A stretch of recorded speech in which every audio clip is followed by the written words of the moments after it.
Bonjour à toutes et à tous, vous écoutez Cinécast. Salut Thibaut. Salut Guillaume. Aujourd'hui, on parle d'un film qui sort au cinéma du coup le 1er juillet pour la réouverture des salles après le coronavirus. Il s'agit du film Les Parfums. C'est une comédie française de Grégory Magne avec Emmanuel DeVos et Grégory Montel.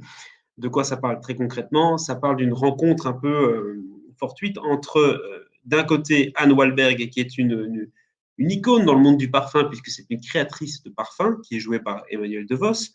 Et de l'autre côté, Guillaume, qui est un chauffeur un peu dans la merde, hein, on peut le dire comme ça. Il a des problèmes d'argent, un problème de divorce, etc. De cette rencontre va naître une amitié, une complicité un peu inattendue. Je propose qu'on s'écoute un extrait de la bande-annonce avant de passer à la critique. Oui, Oui, bonjour Madame Wahlberg. mademoiselle. Ah, excusez-moi. Vous voulez que je monte? Très bien. Tu aimes bien? Non, c'était au sujet de Wahlberg. Pas facile, hein. Vos cigarettes, ce sont des lights? Vous en voulez une? Tu sais qu'elle m'a déjà envoyé 3 chauffeurs, hein. Ah bon? Vous allez m'aider à changer les draps. Mademoiselle Wahlberg, je suis chauffeur. Je suis pas là pour changer vos draps. On va en Alsace. Ça vous ennuierait de m'expliquer ce qu'on vient de faire? Je suis née. Vous savez ce que c'est? Née. Oui, je sais ce que c'est, oui. Vous m'aidez pas à monter mes valises? Fumez pas, portez mes affaires. Non mais juste dire merci. Et bonne soirée. Pourquoi vous avez raconté à Arsène que vous vouliez que ce soit absolument moi qui vous conduise? Et vous, pourquoi vous êtes revenu? Parce que j'ai pas le choix. Parce que j'ai une petite fille de 10 ans et que si je veux la garde partagée, j'ai besoin de travail. Ça sent quoi? Ah ben ça pue. La colle à papier peint, vous savez. Benzaldéhyde. Benzel. Alors Thibaut, très clairement, Les Parfums, c'est un peu le film français feel good qui nous accueille hein, avec le cinéma et la réouverture en ce 1er juillet. Très bonne critique hein, un peu partout sur ce film, beaucoup de bons échos. Qu'en as-tu pensé? Dans l'ensemble, effectivement, je trouve que c'est un chouette feel good. C'est-à-dire que c'est un film qui se prend pas trop au sérieux et qui a l'originalité d'aborder un sujet qu'on voit relativement peu au cinéma, qui est le monde du parfum.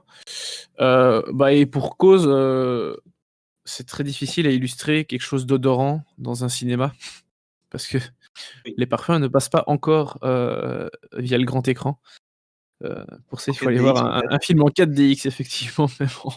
C'est pas Donc, l'objectif des parfums, non? ouais, c'est ça, c'est pour ça que les films sur l'odorat et le goût, c'est toujours très compliqué, je trouve. Parce que voilà, le public ne peut pas vraiment vivre ce que ou en tout cas ressentir ce que les personnages traversent.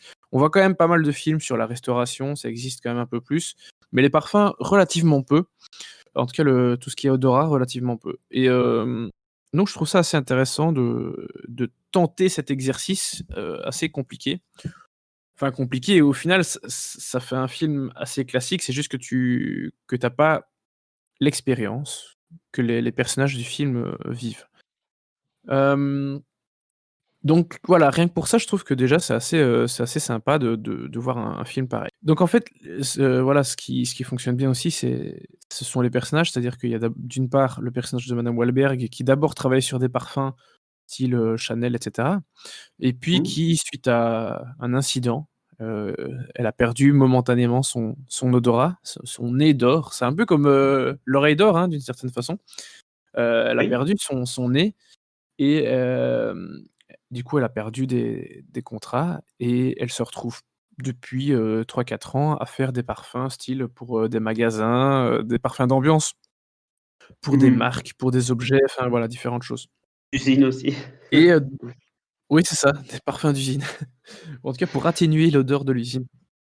Et d'autre part, on a le personnage incarné par Grégory Montel, qui va jouer son chauffeur pour quelques missions.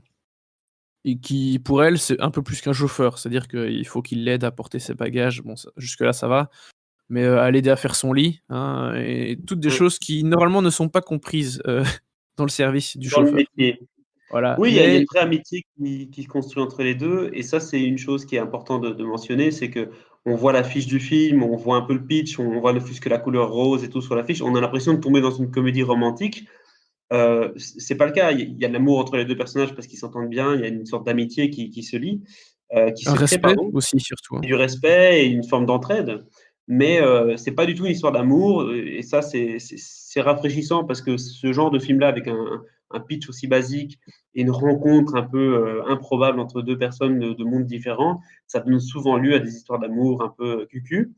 Et là, justement, le film évite de tomber là-dedans en restant simplement sur le sujet de l'alliance entre deux personnes pures et simples qui vont s'aider du coup dans la même aventure, quoi.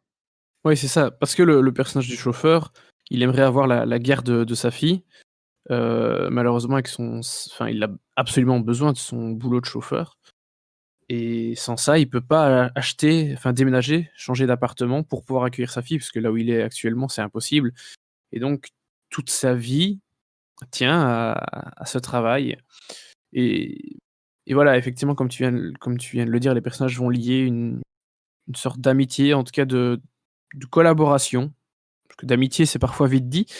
Mais voilà, il y a quelque chose d'intéressant qui se crée entre les personnages. Et là où le film fait bien, c'est qu'il ne tombe pas justement dans ces travers de comédie romantique, effectivement.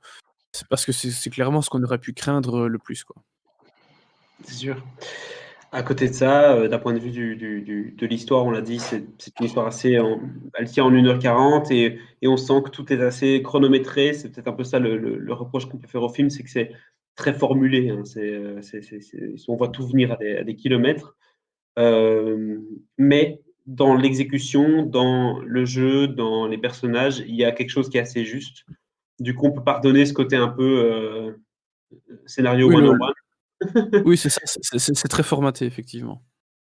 On peut pardonner ce formatage parce qu'il y a une alchimie, parce qu'on y croise duo, et on croit à l'univers des parfums qui est assez original pour le coup, et qui du coup change un tout petit peu la formule pour la rendre plus appréciable, quoi. Ouais, et puis c'est ça en fait, ce qui est intéressant, c'est que le film utilise des recettes déjà toutes faites, hein, il renouvelle pas grand-chose, mais bah, du coup, il les présente sous un œil parfois un peu neuf, parce qu'il y a aussi dans le film ce schéma du père qui essaye un peu d'impressionner sa fille, d'être le héros de sa fille, ou en tout cas de s'en rapprocher, parce que voilà, vu qu'il a pas la garde, il la voit seulement quelques fois le week-end ou ce genre de choses. Donc ils font souvent que des activités, et c'est pas toujours top. Donc il y a Ils vont à la aussi tout piscine. ce côté, oui, c'est ça, c'est ça. Il y a ce côté où il veut essayer de jouer le père idéal, quoi. Donc c'est un schéma qu'on a déjà beaucoup vu, mais sans spoiler, je trouve que notamment vers la fin du film, il y a cette, enfin, c'est peut-être pas si, c'est la dernière scène, hein, je pense. Ils arrivent à présenter ça Dis-moi. de manière un peu intéressante, où voilà, où on voit qu'avec sa fille, enfin que sa fille voit son père, pardon, son paye, Son paye. son petit côté bruxellaire qui ressort. Elle voit son père sous un œil un peu différent. Je vais pas dire neuf, Bah mais oui. différent. Et Ben, ça fonctionne. Voilà, pour le spectateur, ça fonctionne bien. C'est assez intéressant. c'est ce que je veux dire par rapport au point de vue scénario, c'est que les deux personnages évoluent tout au long du film et on voit une progression chez les deux, même si au départ ils n'étaient pas au même stade, quoi. Donc voilà, tout le contrat du film est respecté, hein. Il y a une évolution des personnages, il y a des relations intéressantes, il y a des dialogues assez bien foutus, il y a des scènes qui sont, allez, je vais pas dire drôles, mais en tout cas un peu réjouissantes. On a un sourire quand on les regarde et on se sent bien. Enfin, voilà, c'est tout à fait la petite comédie sympathique française, bien foutue, qui dépasse juste le téléfilm un peu grossier. Là, on est dans quelque chose qui est assez soigné. Et donc pour ça, bah, voilà, applaudissons le film. C'est pas tous les jours, malheureusement, qu'on a droit à des films aussi bien maîtrisés qui se contentent justement d'aborder leur sujet et de le faire avec un peu de style, quoi. C'est ça. C'est une petite sucrerie qui fait du bien, très bien exécutée, absolument pas incroyable ni mémorable, hein. Mais voilà, Mm. ça fait du bien, et en cette réouverture des salles, dans ce genre de film, c'est c'est c'est c'est un peu plus haut que le panier, voilà. Clairement, C'est un c'est un joli des meilleurs films produit. pour la réouverture. Tout à un joli produit, un joli parfum. Combien tu lui donnes du coup à ce film? Bah, bon petit 2 étoiles, hein. C'est ce que j'aurais dit aussi, 2 étoiles pour Les Parfums de Grégory Magne, du coup au cinéma dès le 1er juillet. À très bientôt du coup. On se revoit bientôt. À bientôt.